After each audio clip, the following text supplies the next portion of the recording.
기호 리포트 5월 4주차. 안녕하세요. 웰스기업연구소 이수민 연구원입니다. 아마 우리 대표님들께서 흔히 고민하시는 것 중에 하나가 혹시 우리 사업장에서 사고라도 나면 어쩌지? 라는 것일 겁니다. 2022년부터 사업장 내 재해 혹은 질병으로 산재 사고가 발생을 하게 된다면 사업주에게 징벌적인 추가 책임을 부과하게 하는 법안이 실행된다고 합니다. 오늘은 이 중대재해처벌법에 대해서 알아보도록 하겠습니다.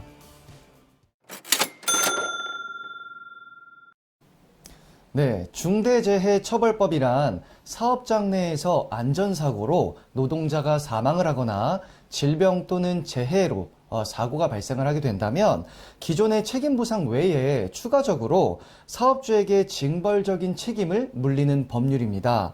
특히 사망사고의 경우에는 1년 이상의 징역 또는 10억 원 이하의 벌금을, 상해 또는 질병에 걸리게 되는 경우는 7년 이하의 징역 또는 1억 원 이하의 벌금을 부과하게 되는데요.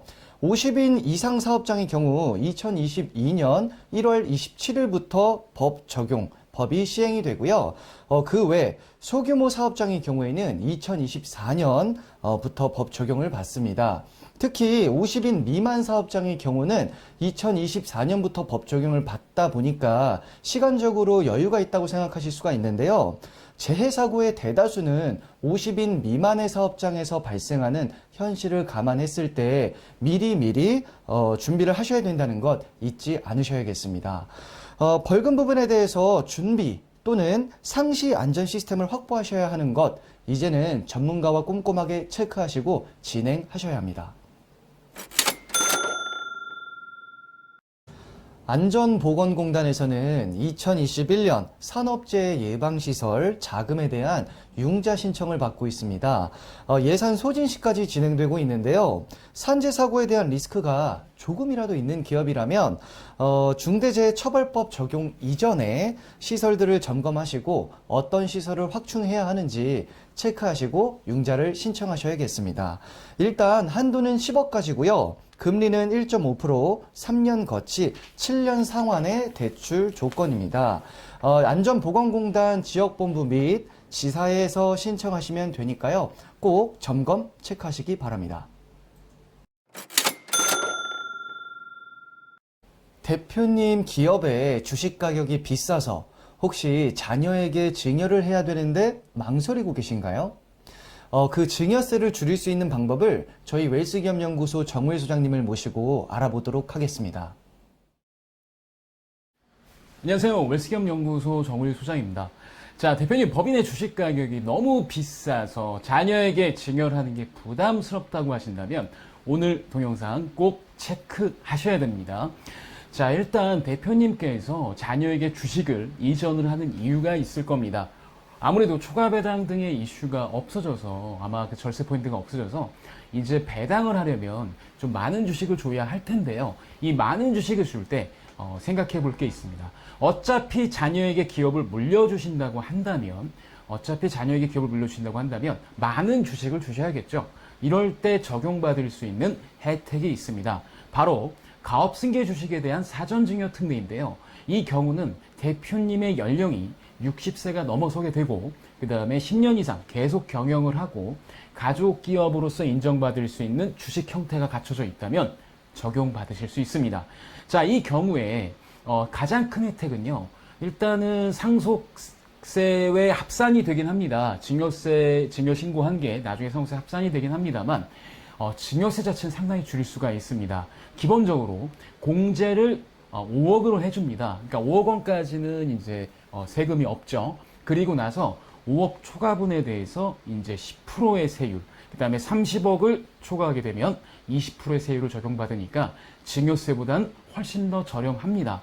그러니까 이게 이제 어떻게 생각하면 정상과세 개념인데, 가업승계 주식에 대한 사전증여 특례를 활용하시게 되면 증여할 때는 세금을 감면해주고 대신에 상속세를 낼 때는 합산해서 상속세를 내는데 중요한 포인트는 증여할 때 신고한 가격으로 합산이 된다는 게 중요한 포인트입니다. 그 다음 두 번째는요.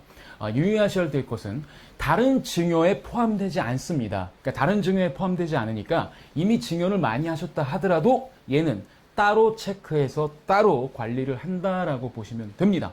그리고 한 번 하는 게 아니라 계속 누계로 가업 승계 주식에 대한 사전 증여 특례를 활용할 수 있기 때문에 뭐 지금 얼마, 나중에 얼마 이것도 가능하니까 꼭 한번 활용해 보실 필요가 있다라고 보시면 되고요. 다만 유의사항은 상속 시에 합산이 된다는 거. 그리고 뭐 이때도 조건만 잘 맞추게 되면 가업 상속 공제로 이어질 수 있으니까 이것도 사전에 관리만 잘 되어진다면 세금 부담은 크게 줄일 수 있는 방법이 가업 승계 주식에 대한 사전 증여 특례다라고 말씀드리고 싶습니다. 예를 들어서 이런 경우입니다. 특례가 적용되는 주식이 예를 들어서 가격이 70억이에요.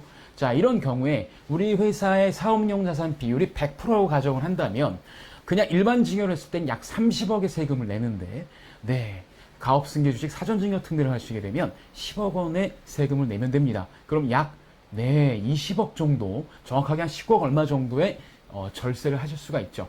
이걸 활용해서 쓸 수 있는 방법이 바로 가업 승계 주식 사전 증여 특례다라고 보시면 되겠습니다. 그런데 이제 중요한 유의사항이 있습니다. 이건 사후관리가 있고요. 사후관리 요건은 일단 7년 동안 사후관리를 보게 됩니다. 그래서 증여 신고를 할 때 자녀가 회사에 있어야 되고요. 그 다음에 자녀가 증여를 받은 일로부터 5년 안에는 대표이사에 취임을 하고 7년이 되는 때까지 대표이사로 재직을 해야 되는 이런 단서 조항이 있습니다. 그리고 또 하나 중요한 건 가업승계 주식 증여받은 주식을 처분하거나 뭐 몇몇 예외 사항이 있습니다만 큰 틀에서 얘기하면 그 지분을 그대로 유지하는 이렇게 하셔야만 나중에 사후 추징이 없다라는 이런 조건도 있겠죠.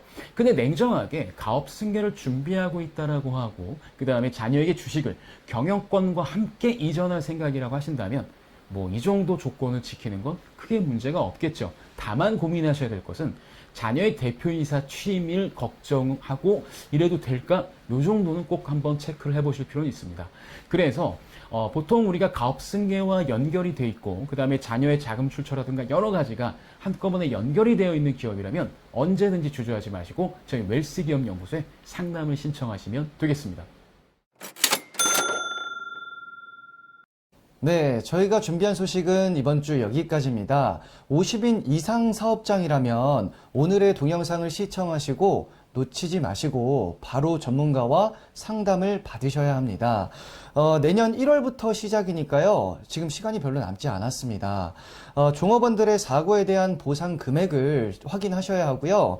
기업 내 안전시설도 정비하셔야 하고요. 체계적인 노동자들에 대한 교육 시스템도 갖춰 놓으셔야 합니다. 저희 웰스기업연구소에 연락을 언제든지 주시면 기업보장 전문가들을 매칭시켜 드리도록 하겠습니다. 좋아요, 구독, 알림 버튼 꼭 눌러주시고요. 다음 주에는 더 좋은 소식으로 찾아뵙도록 하겠습니다. 감사합니다.